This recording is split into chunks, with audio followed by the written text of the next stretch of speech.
Sarayim Tov, everybody. Hope you could hear me. You could hear me really well. Good. Today, we're going to begin the exciting journey in Parshas Yisro, or if you're a Sephardi, you will call it Yitro, or if you're Yeshivish, you'll call it Yisroi. So there's three names he could have: Yisro, Yisroi, Yitro. And if you're not Jewish, you call him Jethro, but we ain't going to call him Jethro. He's Yisro. Let's start with it. You see in this picture here, there's two people here. Now, raise your hand. Who do you think this person is over here? Now, we know it's not what he really looked like, but what is it? Yes, the Nagla family. Who is this person? Is it Moshe? Yes, you got it. Now, who do you think this guy is over here? Take a wild guess. Yes, Tehila. Is it Aaron? That would be a good guess, but in our picture, it happens not to be, but that wouldn't be wrong. But who do you think it might be? All right, let's try the Naglas again. Yisro? Yisro, that's right. Now, it could have been Aaron, but we're just for the sake of interest. We have Moshe. You can tell it's Moshe. He's got the big stick. And Yisro, he seems to be coming, and we will talk about him in a minute. But first, we have to tell you an interesting story. An interesting story. There once was a guy, his name was Mixed Up Michal. Now, the reason he was called Mixed Up Michal, because his name was really called Michal. But he always got mixed up. And when you get mixed up, a lot of times, you get yourself in a little bit of trouble. So Mixed Up Michal one time saw that on his house, on the roof, there was something broken on the roof. So he decided, you know how he could tell? Because there was a leak in his house. And when it rained, whenever it rained, water got into his house. Well, that could break your house if you let water leak into your house. So Mixed Up Michal, what did he do? He said, I'm going to go on top of the roof. Have you ever been on top of a roof of a house? No, it's pretty dangerous, Sometimes I once helped somebody get up to the top of a roof, but I've never been on the top. Well, when I was a kid, no, I remember now. You know, when I was a little kid, like your age, I really was a little bit of a naughty boy when I was a little boy. But, we used to climb up on the roof of the garage, which was like 15 feet over the ground high. And we would go with our friends and we'd jump off the roof. We'd scare everybody to jump off the roof. Anyway, but I was a little kid. I'm a little bit older than that, so I don't do those things anymore. Anyway, Mixed Up Michal, he goes up to the roof. And his wife said, Mixed Up Michal, be very careful when you get up to the top of the roof. It's really dangerous. One wrong step and you're going to fall and get hurt. And Mixed Up Michal says, I know what I'm doing. So Mixed Up Michal, he climbs the ladder. He goes on top of the roof. He looks where the hole in the roof is. And he starts fixing up the hole. He does a really good job. But he's doing such a good job, he get mixed up, So what did he do? He forgot that he's on a roof. That's how mixed up he was. He forgot he was on a roof. He thought he was on the ground. So as soon as he finished patching up the hole, he stood up and he wanted to look how beautiful his job was that he fixed it. So what did he do? He took one step back to go look a little further away, to see. He took a second step back. He took a third step back. And just to make sure, he took the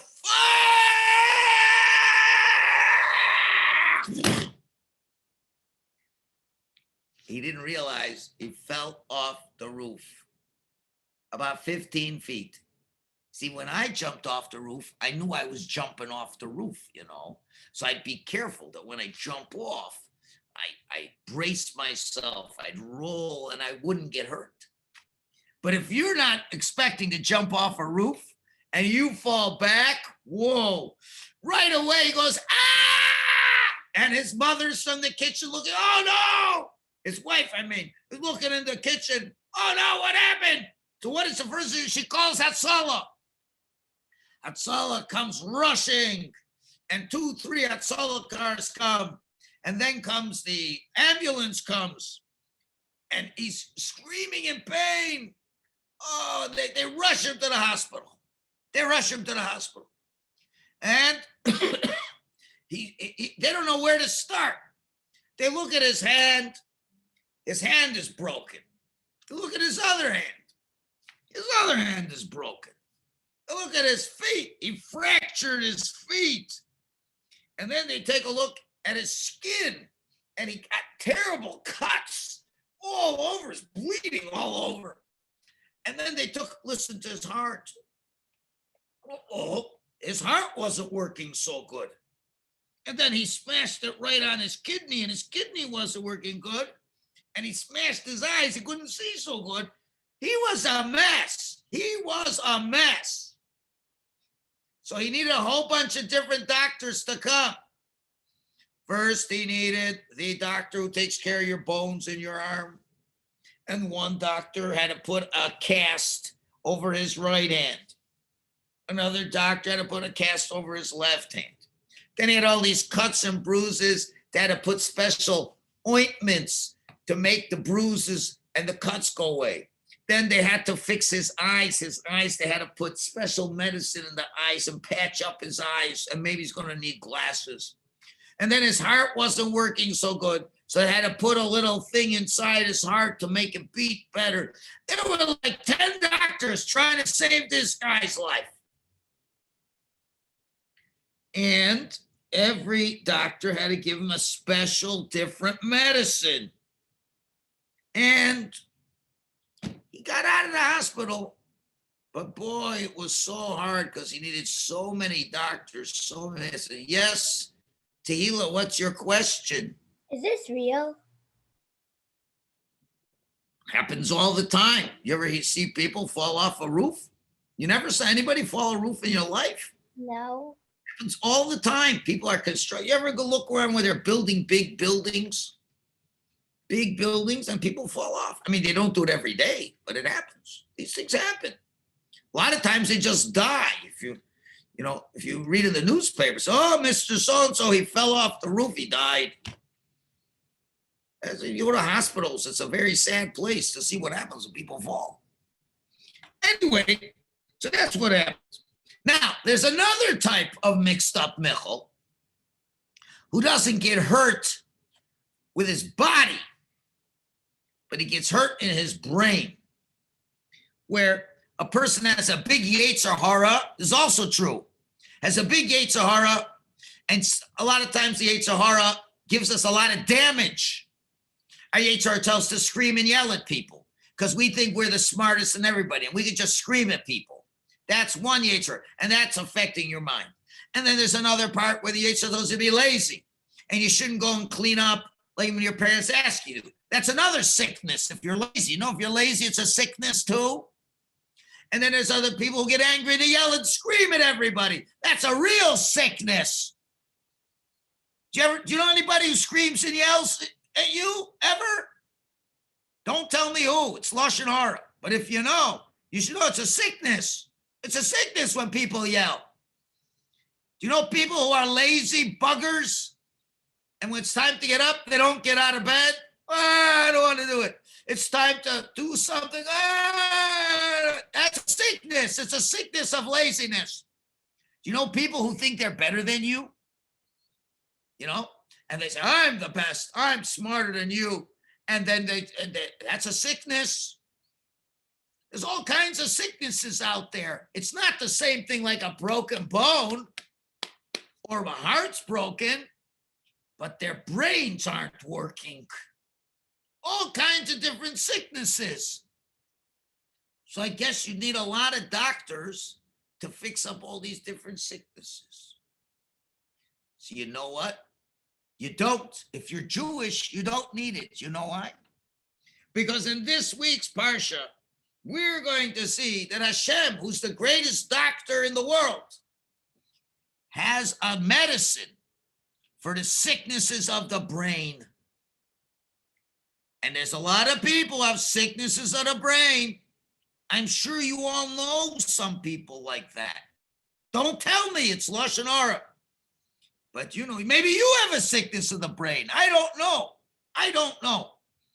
But there are people with sickness in the brain. It's no different. You fell off a roof, you break your bones, you get a little foolish and your brains are breaking inside. You with me? So now what medicine do we need? You don't need 10 different doctors for 10 different sicknesses of the brain. You only need one doctor, and there's only one medicine that you need to take. Does anybody know what that medicine is by any chance? Let's see who's got their hands up. I see we got Matana thinks she knows, or maybe her father told her. I don't know, but maybe she knows on her own. Okay, let's hear Matana. Learning Torah. And my father did not tell me. You got it. Wow. Let's give her an applause. That's amazing. She got it. Matana got it. You take the Torah cures everything. If you listen to Hashem, all the sicknesses of the brain go away. Now, if you see people who have that sickness of the brain, maybe tell somebody to give them a little help. Say, maybe you learn a little Torah, the sickness will go away. Now, why am I telling you all this? Because this is what this week's Torah portion, Yisro, is all about. And let me explain to you. Remember last week? Woo, Hashem did amazing things. He did 10 makos to the Mitzrayim. He split the sea. We saw those amazing pictures. And then what happened? Everybody saw this. Remember how foolish Amalek was? Remember what Amalek did? They tried to fight the Jews. You know what's wrong with Amalek? They had a sickness in the brain. They had a sickness in the brain. And you know what? Everybody in the world knew what happened. Hashem did amazing things. And they all had sicknesses of the brain. Sickness of the brain. Except for one person. You know who that one person was? Yes. What do you say, Miss Nagla? What is it? Who was that? Yisro. And Yisro, how was he related to Moshe? Does anybody know how he was related to Moshe? Was he his brother? Was he his cousin? Was he his mother? No, he couldn't be his mother. He's a man. What was his relationship? Yes, Tehillah. He was his father-in-law because he married Tzipporah. That's right. Moshe, good for you. He married Tzipporah, and he was his father-in-law. And he had a job. He lived in Midian. What kind of work did he do? Do you know what Yisro did? He had a special job. Okay, we've got the same people know all the answers today. Okay, going back and forth between the Atlases and the Naglas. Okay, go ahead. Let's hear the Nagla again. Was it that he was like a head of like serving Avodah Zarah? Yes, he was a priest. A priest, lahavdil, is like a rabbi, but a rabbi serves Hashem and a priest doesn't serves different things. Now, let me tell you about this Yisro guy. First of all, his name wasn't Yisro. He had another name before he was Yisro. His name was Yeser. Yeser, not yes, sir. Yeser. Yud Saf Resh, Yeser. And he wanted to know the secret of the world. And he said, you know what? There's a world here. There must be some God who created the world. So he starts checking things out. He figures, I don't know, maybe the sun is God. Sort of like what Avram was doing. Maybe the sun is God. So he starts worshiping the sun. Then he says, no, the sun's not the God. He starts worshiping the moon. So the moon's not a God. He worshipped every Avodah Zarah in the whole world. He was an expert in Avodah Zarah. He had every Avodah Zarah world. And he was a priest. He was a galach. He was a big spiritual person for the non-Jewish world. And he almost joined Amalek when Amalek wanted to attack the Jews, but he decided not to. And then he saw that Amalek got ripped to shreds. And then he said, you know what?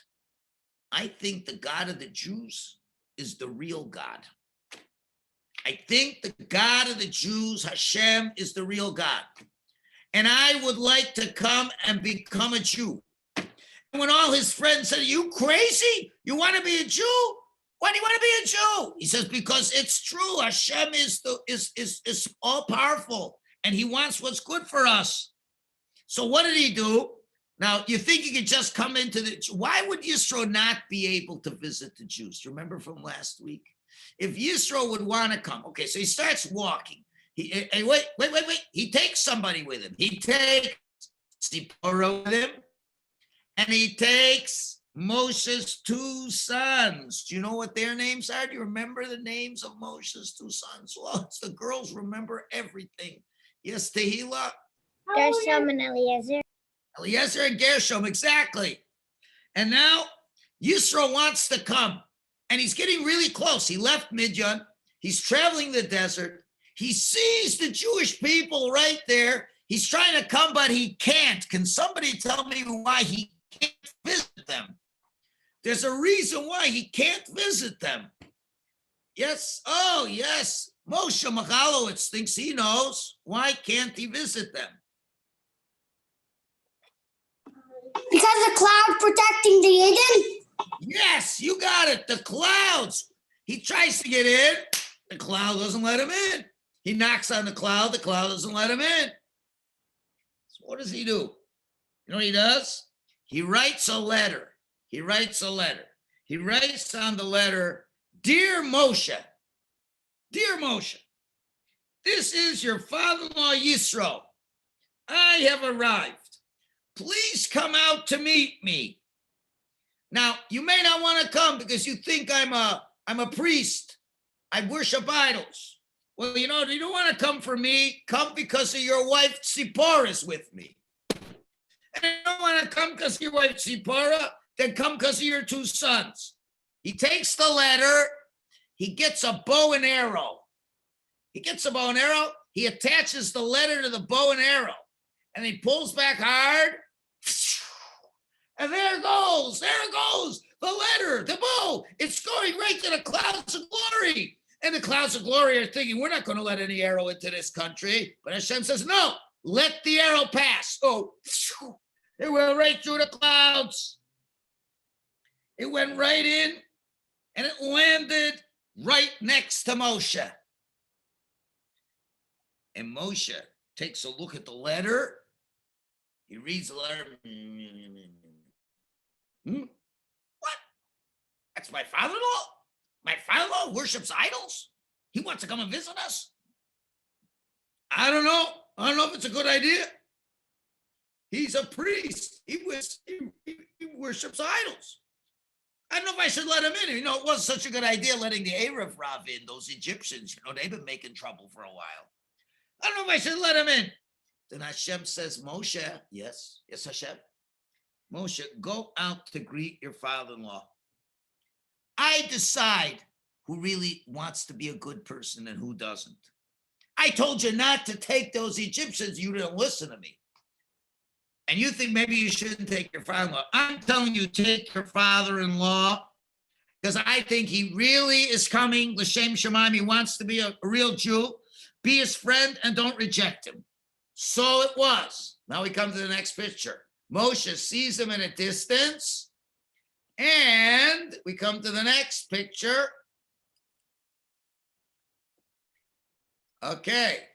Now, I see a lot of other people over here. What's going on? Well, when Moshe went, Moshe goes out of the clouds. He goes out of the protection. He's not protected anymore. He goes out of the clouds, and when Moshe goes, then who follows him? Aaron follows him, his brother. And then when Aaron follows his brother, see, there's Moshe, and there's Aaron. And then when Aaron goes, then there were the 70 righteous tzaddikim, the 70 zekanim, the old people. They left the clouds of glory. They say, whoa, if Moshe's going out of the cloud and Aaron's going out of the cloud, so the big 70 rabbis went out of the cloud. And guess what happened when all the Jews saw that the 70 rabbis went out of the cloud? Yep, all the Jews are following. All the Jews, they're all going out of the clouds. Whoa, they're going out of those protective clouds. Why are they going out of the protective clouds? Because he wanted to be what they call in Hebrew a ger tzedek. A ger tzedek means a righteous convert, someone who's not a Jew and he wants to be a Jew, and Hashem knows he means it for the good. And what's the law? If a person really wants to be a Jew, not because he wants to be on the winning side, You can be it. we encourage him.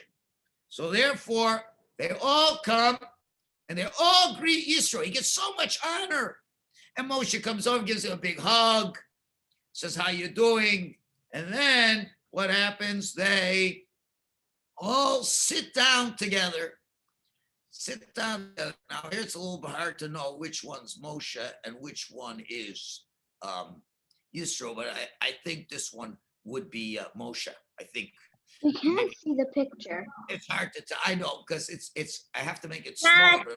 I could see it. If I make it smaller, you won't see it even at all. Let's make it a little small. It's a little clearer. But that's what's going on. And Moshe takes him to the base medrash. See, this is the base medrash. This is the tent. You see, that's the outside is the tent. Moshe takes him into the base medrash. He starts teaching him Torah. He starts teaching him everything that happened. He told him about the 10 Makos. He told him about the splitting of the Yam Suf.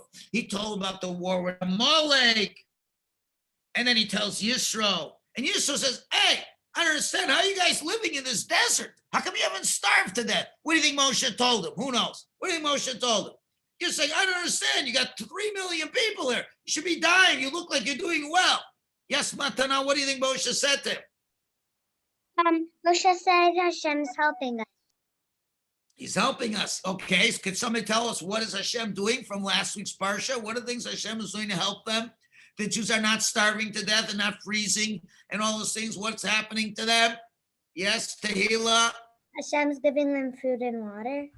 He's giving them food and water and the clouds. And Moshe's explaining everything to them. And he says, we're on our way to Eretz Yisrael. Hashem is promising us the land of Eretz Yisrael. He hears everything amazing. And when he hears all this, he felt a little sorry for all the Egyptians who died. Because remember, he was still not Jewish. So he felt bad that the non-Jews died. But he said, Baruch Hashem, who saved you from Egypt. Baruch Hashem, Hashem, now I know Hashem is the real God of the whole world. I studied every religion in the world. I studied every avodah zarah in the world. And now I see that this is the real thing. Whoa. So then what happened? He sat down with Moshe and they had dinner together. They had dinner. Everybody's eating except Moshe. You know why? Because Moshe was like the waiter. He was making sure everybody was eating. And how do we know? Let's see if you're really smart. Let's see if you can guess really good. So wait, I forgot to tell you something. So you know what Yisro did? He took a knife out. Here's my knife. It looks like a pen, but it's a knife. Be careful. It's deadly. He took the knife. He went to where his bris milah. He didn't have a bris milah, you know. He was a goy. He took the knife, cut the skin off of his body, and he did a bris milah right on the spot with blood gushing all over the place. He's an older man. It probably hurt a lot. He said, this is what it means to be a Jew. Boom. He gave himself the bris milah. And then that's when Moshe made the meal for his honor. And now, how do you know? How do you know that Hashem did something that proved that Hashem said that Yisro was doing it honestly? He wasn't faking. You know, what could Hashem do? Now, Hashem's not going to come down from Shemayim and say, okay, Yisro, I accept you as a ger. Hashem doesn't do those kinds of things. But he can give us a way we could tell. That's if you're really smart. What did Hashem do that everybody knew that Hashem accepted Yisro as a righteous ger? What could Hashem do? You know what Hashem did? The next day, when everybody got their mun, Hashem gave a special portion for Yisro. By Yisro's little tent, by himself, ooh, he woke up in the morning, there was mun right in front of his door. And then he said, oh, he must be a Jew now, because Hashem gave him mun, so now I know he's a Jew. Okay, that's amazing. That's amazing. So Yisro, and you should know, boys and girls, of all the millions of people in the world, even though Hashem did so many miracles, only Yisro converted to being a Jew. Only Yisro. Well, the next morning, Yisro gets up. He gets up, he's so excited he's a Jew. And now he sees a very strange picture. Very strange picture. Now, let's describe the picture over here. This person over here is Yisro. This person over here is Moshe. And now look at this line. Look at my arrow. Look at my arrow. Whoa. Look. It's going. There's the tents and there's the arrow all the way. Do you see the end of the line? Do you see the end of the line? I can't see the end of the line. The line goes all the way behind those tents. And there's Doofy Donkey over here. Doofy Donkey over here. Why is there such a big line? Yisro's looking. Whoa, look at this line. This line is going. So let's see what the Torah says. Yisro, the father of Moshe, came. On the next day, Moshe sat to judge the people. And the people stood by Moshe from the morning until the evening. Boy, I wonder if you're in the front of the line, that's pretty good, right? You ever be in a line? You ever in a line before? In school, you have to go in a line. This is the best place to be in the line, isn't it? Right over here. What if, look, follow my cursor, my magic cursor. You see my cursor? Follow it. Don't get lost. Oh, it's going fast. Don't get lost. What if you're right there in the line? How soon are you going to see Moshe? An hour? 2 hours? 3 hours? Maybe you won't even see him at all till the next day. Now, why do you think they're in the line? Does anybody know? Do you see Moshe? Are they in the line to get food? No, because they got the money. Are they in line to get water? No. And do you see any water on the table? No. Do you see any food on the table? No. Why are they in this big line? Does anybody know? Anybody know? Whoa, Matana thinks she knows. Because Moshe and Hashem had to count the Bnei Israel. So, but you don't count the Bnei Israel. I don't know why. So the other Jews gave like pennies or something. And then that's a great answer, but not for this week's Parsha. You're 3 weeks ahead. You got the right answer, but the wrong Parsha. Right answer, wrong Parsha. How about, oh no, I don't know. I think there's a green monster here. I don't know. I'm afraid to call on the green monster. Ask She'elites. What? They're asking She'elites. They're asking questions. You know, that Moshe's teaching them Torah. They want to do the right thing. So look over here. See this guy with the donkey? He's going to ask Moshe a question. He said, I thought I bought a donkey for $10, but the person thought I was only asking for $5. And I want to get $10 and he's giving me $5. What should we do? You see, they wanted to know Hashem's Torah. But there's only one person who knew the Torah, and that's Moshe. Nobody else knew the Torah. So what's happening? Everybody was so excited to learn Torah. Look at that line. I have this question. I have that question. I have this. Is this thing Muksan Shabbos? You just taught us about Shabbos. Well, what are we allowed to do at Shabbos? What can't we do at Shabbos? You have to honor your father and mother. What does it mean to honor your father and mother? And Yisro's looking and he's saying, And he's thinking it's not such a good idea. And what's going to happen here at the end of the line? And after 7 hours, you still haven't been seen. You're going to say, I don't know. So, look Look at that guy. What's that guy doing over there? See this guy right here? We got the arrow. What's he doing? Yeah. Do the face. Do what on your face. Do what he's doing. And Matana's got it. This guy right here. He's going like this. I'm so bored. I'm so bored. You know, the guys up front, they're smiling. They know it's their turn pretty soon. But this guy's way in the back. Not my turn. And Yisro, he's making a face. He's thinking. Okay. You will all think together with Yisro. And tomorrow I'm going to ask you, what would you tell Moshe to do? I'm not going to tell you now. No sheets for today, guys, because we didn't learn enough. But some people have sent me good answers, and they got prize. Who got prizes this week? Ellie got a prize. Who else got a prize?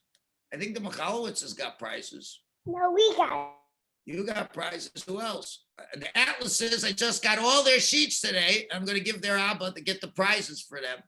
Everybody can get prizes if you want. You don't have to. You don't have to do it. It's all volunteer. Anyway, that's the end of the show for today. God willing, we'll find out. You just say, let me just close this. And then Matana, you have a question? You could ask me a question. My father is probably going to come today to get the treats because we did all. Oh,